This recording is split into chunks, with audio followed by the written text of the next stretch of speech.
traditional conservative feminist men and the conservative feminists will say, I love my wife, right? I like to make fun of on the show.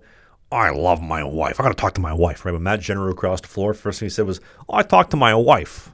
Honey, can I work for Mark Carney? Sure. Just put your balls back in my purse when you're done, right? Got to talk to my wife. I love my wife. I would never talk to her that way. You know what? You know what would really show your wife how much you love her? If you had optionality as a man and you still picked her. I love my wife. I would never do anything to be disloyal to her. I would never cheat on my wife. You couldn't cheat on your wife if you tried.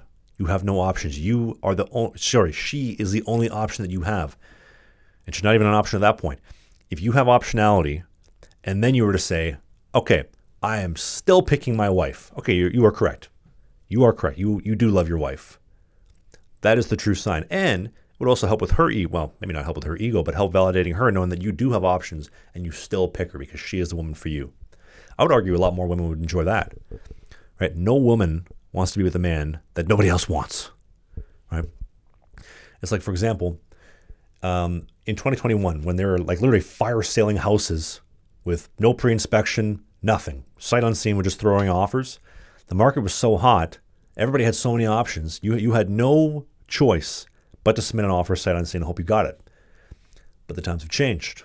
The market is collapsing. The optionality has changed. Now I can submit whatever offer I want, and if I don't like it, I'm just going to leave. For example, I almost bought a home here in Vancouver about a year and a half ago. It was a studio and a half, a generous, very generous one-bedroom apartment by the new SkyTrain station down Broadway, the new SkyTrain extension. And the gentleman wanted $533. I told him I'll give you $530. I'm not giving you a dime more. And he wanted to have a pissing contest with me and tell me, nope, $533 or I walk. Well, guess what? You can keep riding that price down with the tanking market because I didn't buy and I made much smarter financial investments since then. So enjoy your ride all the way down, sir. Enjoy your ride down. You know, also on top of that too, this is a point that I forgot to mention with the previous topic about it, but if you as a man were to put yourself in a position where like you have options to still pick your wife and to pick the woman that you love, which would again make her feel very validated that you still picked her.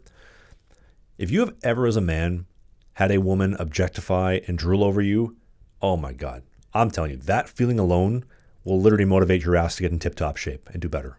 If you have ever had the fortune of having that experience and opportunity, it is a life-changing feeling. When a woman objectifies you as a man, where you are just a generic piece of meat, essentially, and is drooling over you, is a very intoxicating feeling. And most men should try to have that experience, or at least have some way, shape, or form of doing it. And here's the reason why.